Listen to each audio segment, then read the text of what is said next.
ধর্ম মানুষকে এরকম অন্ধ করে, সে ধর্মান্ধ হয়ে সে ধর্মের প্রতি এত অন্ধ, বা তার বিশ্বাস সেটা সে স্বর্গে চলে যাবে, মুক্তি পাবে, মোক্ষ পাবে, সেই জন্য সে মন্দির বানিয়েছে এবং পাশাপাশি একটা রাম মূর্তি বানাচ্ছে তার বিশ্বাস থেকে। এখন অভিযোগ হলো বিদেশ থেকে তার জন্য টাকা আসছে। বিদেশ থেকে টাকা আসলে সমস্যাটা কি? ধরেন বিদেশ থেকে তারা মন্দিরের জন্য টাকা দিচ্ছে, এটা কি অপরাধ? আমি যদি পৃথিবীতে কোনো দেশে মন্দির, মসজিদ, গির্জা প্রতিষ্ঠার জন্য টাকা দেয়, সেটা কি অপরাধ? সেটা তো অপরাধ না।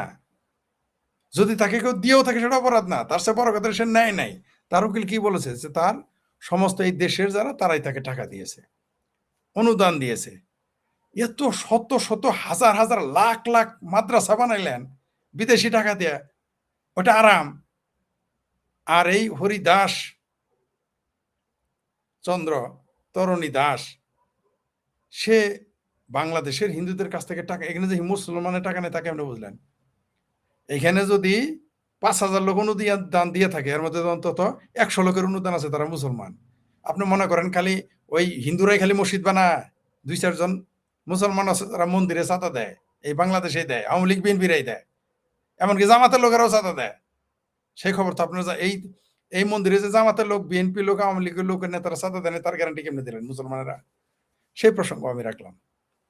তরণী দাস বিরাট পাপ করে ফেলছে, এই এই হরিদাস বিরাট পাপ করে ফেলছে, কারণ সে নিম্নবর্গের হিন্দু, তারপরে আবার কম শিক্ষিত, নামমাত্র শিক্ষিত, তার জন্য তার বিরাট অপরাধ হয়ে গেছে কিছু কিছু হিন্দুদের চোখে। আবার যারা নেতৃত্ব দেয় হিন্দুদের মধ্যে, তাদের তো বুকে আরো বড় জ্বালা, যে কই থেকে কোন হরিদাস পাল আসলো, আইসে সত্যি সত্যি এই হরিদাস পাল আইসে দিকে আসলেই পাল হয়ে যাইতেছে, ক্ষমতাধর হয়ে যাইতেছে।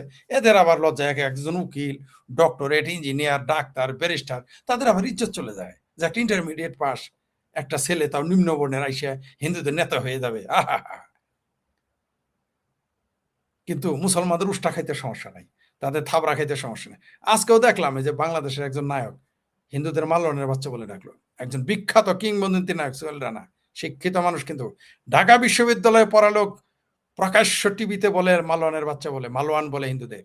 তাহলে এই যে আমি আপনাদের বলেছি সারা বাংলাদেশে হিন্দুদের যে মালনের বাচ্চা বলে মৌলবীরা, আমি কি ভুল বলেছিলাম? একজন ঢাকা বিশ্ববিদ্যালয়ের ছাত্র, একজন মুক্তিযোদ্ধা, একজন নায়ক, কিংবদন্তি নায়ক, ইসলাম বিরুদ্ধে যা তাই সব জীবন করছে সারা জীবন, এখন টুপি পরে চাপা মারে। যৌবনকালে সব বাংলাদেশ অভিনেতা দেখবেন, সব নায়ক নায়িকা দেখবেন যৌবনকালে যা ইচ্ছা তা ফাত্রামি যত আছে, গাঁজা খাওয়া, মদ খাওয়া, লুচ্চামি করা, ভণ্ডামি করা, বদমাইশি করা, এমনি তো অভিনয় হারামি, নাচ গান তো হারামি। যেই না একটু বয়স ভাটি পড়ে, সব তখন বোরখা পরে নায়িকা হইলে চুল পর্যন্ত দেখে